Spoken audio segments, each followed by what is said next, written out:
Maxim கார்கியின் தாய் நாவல் இப்போது audio வடிவில் உங்கள் விகடன் பிளேயில். இப்போவே விகடன் ஆப்பை டவுன்லோட் பண்ணுங்க.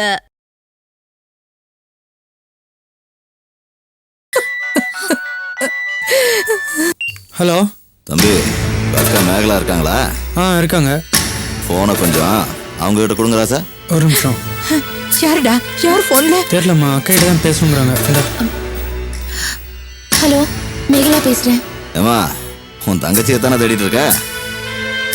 உன் அருமை தங்கச்சி இப்ப நம்ம கிட்ட தாமா இருக்கா.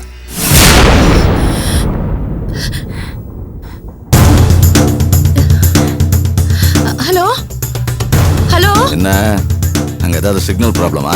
ஹலோ, ஒரு நிமிஷங்க. யாரு? ஹலோ, ஒரு நிமிஷங்க. ஹலோ. சரி, மறுபடியும் தெளிவா சொல்றேன், கேட்டுக்கோ.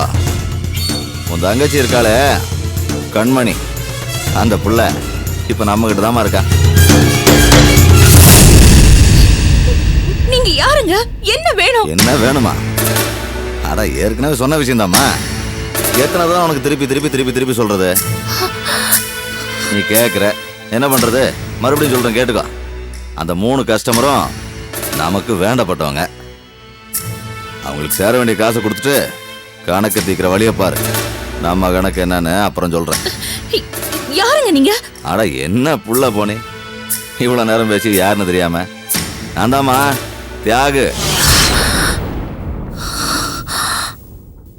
அப்புறம் நீ ஒரு ஆர்வ கோளாறு கேஸு, விவரமா எதையும் பண்றதா நினைச்சுக்கிட்டு போலீஸு கிலீஸ்னு போய் தொலைக்காத.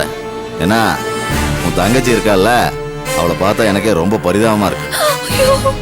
எதுக்கு எடுத்தாலும் ஊழுன்னு ஒப்பாரி வச்சுக்கிட்டு. அதனால நல்ல விதமா நடந்துக்கிட்டு சீக்கிரமா அவளை கூட்டிட்டு போறதுக்கு வழியா பாருமா. பதட்டமா இருக்குல்ல? ரொம்ப குழப்பமா என்ன செய்யறதுன்னு தெரியாம இருக்குமே. சரி, நீ கொஞ்சம் யோசிக்க. டைம் தரேன், நல்லா யோசி. ஆனா நான் சொன்னதான் முடிவு. தங்கச்சி இருக்காளே கண்மணி, அவ கண்ணா முடியணும்னா நல்லாவா இருக்கா? கேரகா, அந்த பாவத்தை வேற செய்ய வச்சிடாத.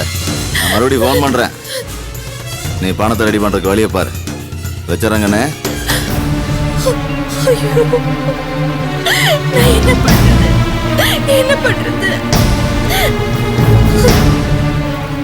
என்னக்கா, என்னாச்சு? யாரு போன்ல? இங்க வா. யாரு? சரியா, அந்த தியாகு. அன்னைக்கு சைட்டுக்கு வந்தானே அந்த தியாகு. அவங்க கும்பல் தான் நம்ம கண்மணி கடத்தி வச்சிருக்காங்களா?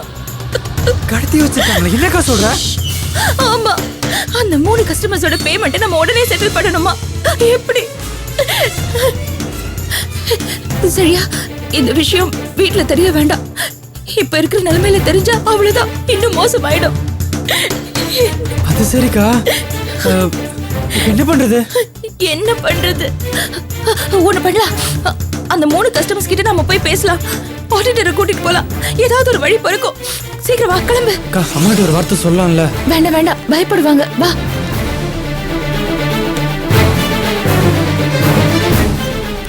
உட்காருக்கா.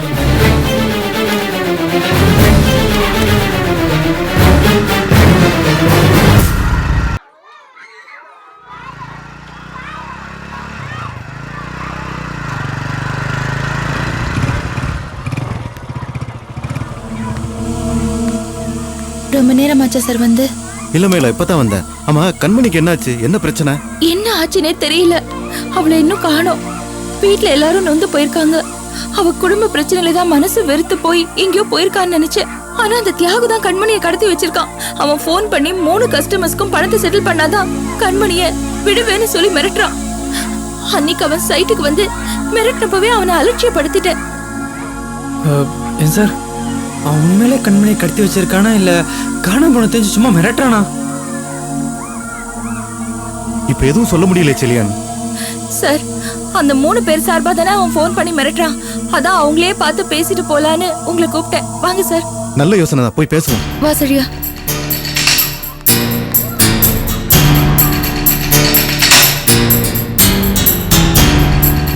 சாமிநாதன், சாமிநாதன் சார்.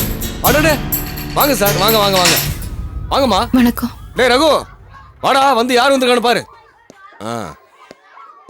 என்ன சார் பணம் கொண்டு வந்துட்டீங்களா?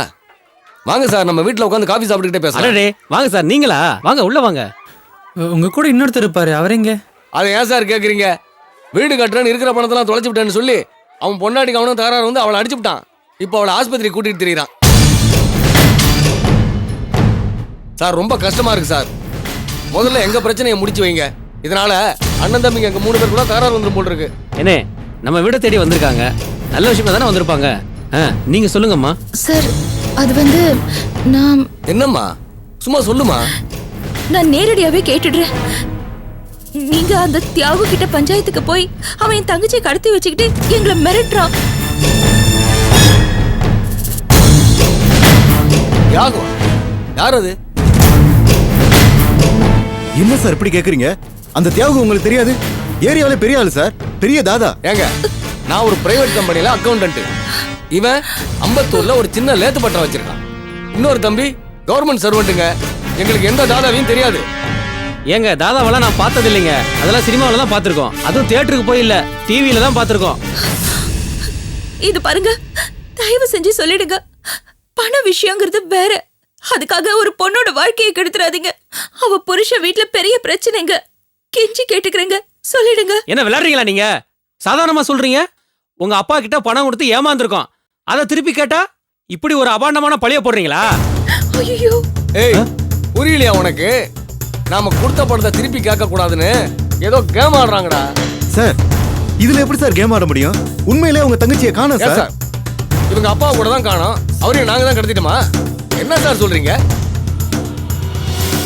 ஏமா, ஏதோ ஆடிட்டரை கூட்டிட்டு வந்து ஏதோ பணத்தை செட்டில் பண்ண போறீங்கன்னு நினைச்சா இப்படியா கிரிமினல் பட்ட சாட்ட போறீங்களா எங்க மேல? எங்களையும் எங்க லைஃப் ஸ்டைலையும் பாத்தீங்கல்ல? டெய்லி காலையில இருந்து சாயந்தரம் வரைக்கும் நல்ல தண்ணிக்கு உப்பு தண்ணிக்கும் அடிச்சு அடிச்சு கைகாலெல்லாம் வலி இருந்தும் எங்க பணத்தை உங்க அப்பா கிட்ட கொடுத்து ஒரு நல்ல வீடா கட்டி குடியிருக்கலாம்னு நினைச்சா உங்க அப்பா இப்படி ஏமாத்திட்டு போயிட்டாரே. இத பாருமா, உங்க அப்பா எங்களை ஏமாத்தினாரு. ஆனா நீ எங்க மேல கிரிமினல் பட்டம் கட்டி உள்ள தள்ளிடுவ போல் இருக்க. இதெல்லாம் எங்களுக்கு தேவையா? காசையும் கொடுத்து கர்மத்தை வாங்கின கதையெல்லாம் இருக்கு. இனிமே உங்ககிட்ட பேச நாங்க தயாரா இல்லம்மா. மரியாதையா நாங்க கொடுத்த பணத்தை அப்படியே திருப்பி கொடு. இல்ல போலீஸ் கம்ப்ளைண்ட் நாங்க உன் பேர்ல கொடுக்க வேண்டி வரும். என்ன சார்? மேகலா நாம போகலாம் சார். நாங்க உங்களை அப்புறம் வந்து பாக்குறோம் சார். பணத்தோட வர்றதுக்கு வழியை பாருங்க, இல்லைன்னா நாங்க சொன்னது கண்டிப்பா நடக்கும். ஆமா, போகலாம்.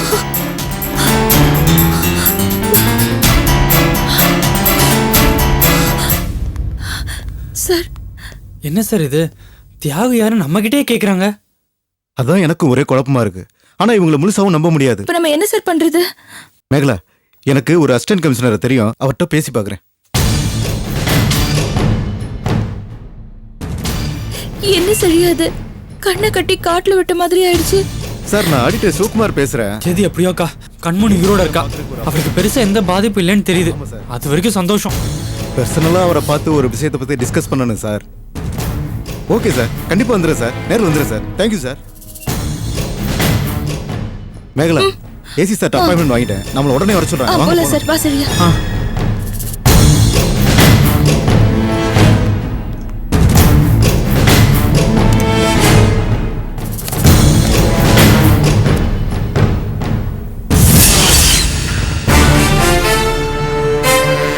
போயிட்டாங்க. ஹலோ, நான் சாமிநாதன் பேசுறேன். சொல்லுங்க. அண்ணா இருக்காரா? இருக்காரு. அவர்கிட்ட ஒரு நிமிஷம் போனை கொடுங்க. ஒரு நிமிஷம். அண்ணா, சாமிநாதன் லைன்.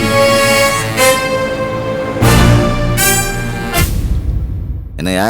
அண்ணே, அந்த மேகலா இங்க வந்து விசாரிச்சுச்சுண்ணே. என்ன சொல்றீங்க? உங்களை பத்தி கேட்டுச்சு. அந்த மாதிரி எங்களுக்கு யாரையும் தெரியாதுன்னு சொல்லி திட்டி விரட்டி அனுப்பிச்சிட்டோன்னே. Very good. அப்புறம் உங்களுக்காக நான் அந்த வேலையை பார்க்குறேங்கிறது யாருக்கும் தெரியக்கூடாது. மூச்சு விடக்கூடாது. விட மாட்டேண்ணே.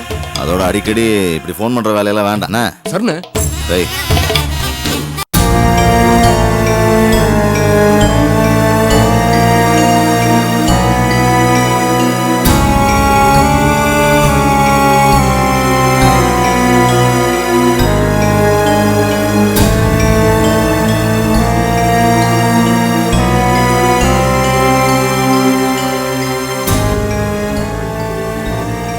அமுதா அக்கா இந்த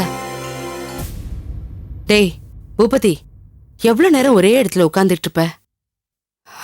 நடந்தது நடந்து போச்சு, அதே நினைச்சு வருத்தப்பட்டுட்டு இருந்தா எப்படிப்பா? பார், டீ ஆறியே போச்சு, எடுத்து குடிடா. ஆமா, போலீஸ்காரங்க அடிச்ச அடிக்கி டீயை குடிச்சா சரியாயிருமா? வர்ற வழியில ஏதாவது கடை பக்கம் இறக்கி விட்டுருந்தா கொஞ்சம் ஏத்திட்டு வந்திருப்பான், உடம்பு வலியாவது சரியாயிருக்கும்ல. அப்படியே அடிச்சனா பல்லுகள் எல்லாம் கழண்டுடும். மூஞ்சியும் முகரையும் பாரு. அவனுக்கு எதுவுமே தெரியாது, நீ சொல்லி கொடு, இல்லன்னா நீ போய் வாங்கிட்டு வந்து கொடு. வீட்ல இருந்து போனதுல இருந்து ஒரே சட்டை பேண்ட்ல இருக்கான், குளிச்சானோ என்னமோ. டேய் எழுந்து விடுமா. டேய் பூபதி, ஐயோ ஏய் போய் தொலை முதல்ல அந்த பக்கம். ரொம்ப வலிக்குதா? சாரி சாரி, எப்படி அடிச்சிருக்காங்க பாரு, கொஞ்சம் கூட இறக்கம் இல்லாம பணியாரமா வீங்கி இருக்கு. டேய் பூபதி, இந்த கோழி கடைக்காரன் வட்டி பணம் தரல, வட்டி பணத்துக்கு பதிலா நாட்டுக்கோழி கொண்டு வர சொல்லியிருக்கேன். இப்ப கொண்டு வந்துருவான். எம்மா நிறைய மிளகு போட்டு அதுல மசாலாவை அரைச்சு போட்டு கொதிக்க கொதிக்க அதுல 1/4 லிட்டர் நல்லெண்ணெய ஊத்தி கொண்டாந்து என் தலையில ஊத்து. ஏன்டா கோவப்படுற? அதெல்லாம் சாப்பிட்டா உடம்பு சரியாயிரும்ல. உடம்பு சரியா போயிடும், ஆனா நான் பட்ட அவமானமும் அசிங்கமும் அவளை. டேய் டேய் கோவப்படாதடா. சரி நீ வா, எந்திரிச்சு வா, டாக்டர் கிட்ட போயிட்டு வா. அதெல்லாம் ஒண்ணு வேண்டாமா. டேய் அநியாயத்துக்கு வீங்கி இருக்குடா, டாக்டரை போய் பார்த்துட்டு வரலாம்டா. அவனுங்க அடிச்சது கூட எனக்கு பெருசா படல, ஆனா நான் பட்ட வேதனை தான் எனக்கு ஜாஸ்தியா இருக்கு. நான் பாட்டுக்கு ஜாலியா சுத்திட்டு இருந்தேன். இந்த கல்யாணம் கருமாதின்னு பண்ணி வச்சு இப்ப நான் படாத பாடு பட்டுட்டு இருக்கேன். நீ சொல்றது ரொம்ப கரெக்டுடா. உன்னோட எல்லா வேதனைக்கும் நான் தான் காரணம். என்ன மன்னிச்சிடுறேன். அப்பா நான் வெறும் வார்த்தைக்காக சொல்லடா, உண்மையிலேயே என் மனசு வருத்தப்பட்டு தான் சொல்றேன். அந்த கலையரசு இந்த வீட்டுக்கு கடன் கேட்டு தான் படியேறி வந்தான். அவங்ககிட்ட சம்பந்தம் பண்ணது என்னுடைய முதல் தப்பு. கல்யாணத்தன்னைக்கு அந்த பொண்ணு ஓடி போனாலே, அப்போ அது என் மூளைக்கு உரைச்சுதா? ஏதோ வியாக்கியானம் பேசி அவ தங்கச்சி அவனுக்கு கல்யாணம் பண்ணி வச்சேன் பாரு, அது நான் பண்ண 2வது தப்புடா. நான் பண்ண தப்புக்கு நானே பிரயாச்சித்தம் தேடிக்கிறேன். உனக்கு நானே ஒரு நல்ல வாழ்க்கையை அமைச்சு தரேன்டா. என்னங்க என்ன பேச்சு பேசுறீங்க? தேவையில்லாத பேச்செல்லாம் இப்ப தேவைதானா? எல்லாருமே குழம்பி போயிருக்கோங்க. எல்லாத்துக்குமே சரியான ஒரு முடிவு வரும். எரியிற கொள்ளியில எண்ணெயை விட்டுட்டு இருக்காதீங்க, அதனால இவன் வாழ்க்கை தாங்க பாழா போயிடும். என்னம்மா என்ன பேசுற நீ? இதுக்கு மேலமா அவன் வாழ்க்கை கெட்டு போணும். அவளை கட்டிக்கிட்டு இவன் என்ன சுகத்தை கண்டான்? பொண்ணு பார்க்க போற அன்னைக்கு போலீஸ் ஸ்டேஷன்ல ஆரம்பிச்சது, அதுக்கப்புறம் என்னமோ மாமியார் வீட்டுக்கு போற மாதிரி அடிக்கடி போலீஸ் ஸ்டேஷன் போயிட்டு வந்துட்டு இருக்கா. நீ சொல்றபடி கேட்டேன், நிரந்தரமான மாமியார் வீடு போலீஸ் ஸ்டேஷன் தான் இருக்க வேண்டியதா? வாய் மூடு. சுமாருமா கண்மணி தான் இனிமே இவனுக்கு பொண்டாட்டின்றதுலாம் ஒத்து வராது. அத்து விட்டாச்சு, இனிமே அதை பத்தி சப்பக்கட்டு பேசிட்டு தெரியாத. ஏய் என்ன பேச்சு பேசிட்டு இருக்க நீ? மேற்கொண்டு தூப்பம் போட்டுட்டு இருக்கியா? இந்தா இதை எடுத்துட்டு போய் உள்ள உட்கார்ந்து தின்னு தொலைப்போ. வேணாம், நீ வாங்கிட்டு போடி. இந்த வீட்ல நான் சொன்னேன் எதுவும் கேட்காத. என்னங்க ஏதோ குடும்ப தகராறுல அந்த பொண்ணு போயிடுச்சு, அதுக்காக அப்படியே விட்டுற முடியுமா? அவளை கூட்டிட்டு வந்து புருஷன் பொண்டாட்டிய சந்தோஷமா வாழ வைக்கணும். நிறுத்துங்க. என் வாழ்க்கை பத்தி இனிமேல் நீங்க பேசாதீங்க. நான் முடிவு பண்ணிட்டேன், இனிமேல் அவளோட சேர்ந்து என்னால குடும்பம் நடத்த முடியாது. டேய் பூபதி, பூபதி டேய் நில்லுடா.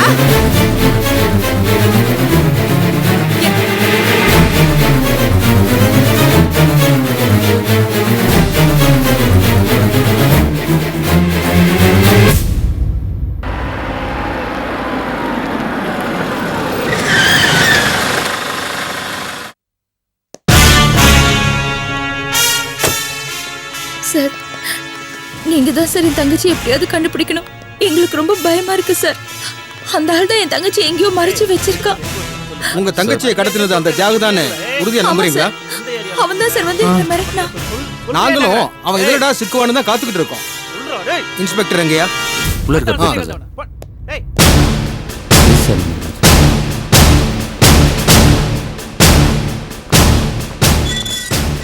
சார் அங்க என்ன சத்தம்? ஒரு திருட்டு கேஸ் சார். அதான் சரி, இவங்க கம்ப்ளைண்ட் கொடுத்துருக்காங்களே, என்ன ஆக்ஷன் எடுத்திருக்க? சார் அது சம்பந்தமா தான் சார் விசாரிச்சிட்டு இருக்கேன். மற்ற ஸ்டேஷன் கூட இன்ஃபார்ம் பண்ணிட்டேன் சார். இவங்க தியாகு மேல சந்தேகப்படுறாங்க. அவன் எங்க இருக்கான், என்ன பண்ணிட்டு இருக்கான்னு ஃபாலோ பண்ணியா?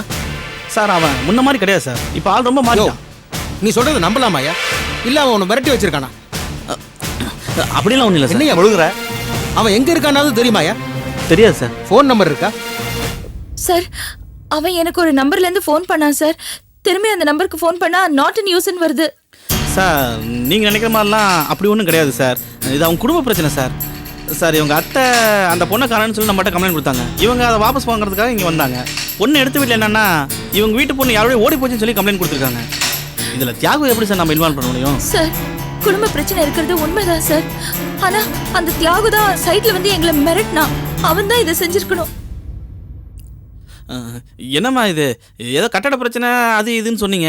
அப்படின்னா பிரச்சனையா இருக்கிற உங்களை தானே அவன் கடத்தணும். உங்க தங்கச்சி ஏமா கடத்த போறான்? என்னம்மா அது கொஞ்சம் கூட லாஜிக்கே இல்லாமல் பேசுறீங்களே. நீ அவனுக்கு சப்போர்ட் ஆயா? அப்படியெல்லாம் இல்லை சார். வேற மேட்டரா இருந்தா பரவாயில்ல. குடும்ப பிரச்சனையா இருக்கு. அதான் அவனை கொண்டாந்து தேவையில்லாம உள்ள இழுத்து விட்டு நம்ம முட்டாள் ஆடக்கூடாது இல்லை சார். அதனால தான். அப்படிப்பட்ட ஆள்னா நீங்க இந்நேரம் அந்த பொண்ணை கண்டுபிடிச்சிருக்கணுமே. என்ன பண்ணிக்கிட்டு இருந்தீங்க? சார் நான் ட்ரை பண்ணிட்டு தான் சார். இவங்களுக்கு டவுட் வந்துருச்சு. இனிமே நம்ம சும்மா இருக்கக்கூடாது. அந்த தியாகு வீட்டில் சர்ப்ரைஸா புகுந்து செக் பண்ணிட வேண்டியதுதான். சார் எந்த வீட்டில் சார்? என் வண்டியை ஃபாலோ பண்ணுங்க. கான்ஸ்டபிள் சார், வெப்பன்ஸ்லாம் கொஞ்சம் வண்டியில் ஏற்றுங்க. Okay sir. வண்டி ஏதோ ரிப்பேர்னு சொன்னீங்களே, அதெல்லாம் பக்காவாக ரெடி ஆயிடுச்சு சார். அப்படியா? சரி, சாருக்கு சாப்பிட்றது ஏதாவது வாங்கிட்டு வாங்க. Okay sir. அதெல்லாம் ஒன்றும் வேண்டாம், புறப்படியா? சார் அந்த திருட்டு கேஸை பாதிலே விட்டு வந்துட்டேன் சார். முடிச்சுட்டு வந்தேன். சீக்கிரம் வாயா. Yes sir. நீங்களா சாரோட போங்க.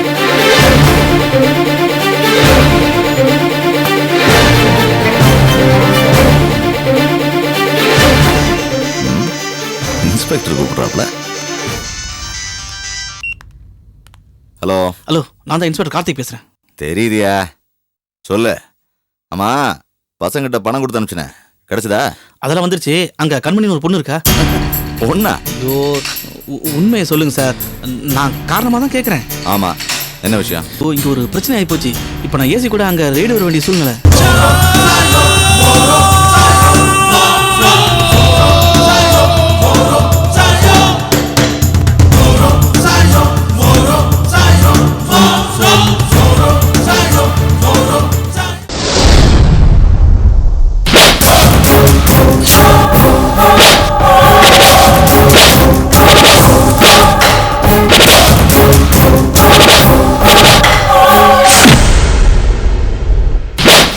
உங்கள் மாக்சிம் கார்கியின் தாய் நாவல் இப்போது ஆடியோ வடிவில் உங்கள் விகடன் பிளேயில். இப்போவே விகடன் ஆப்பை டவுன்லோட் பண்ணுங்க.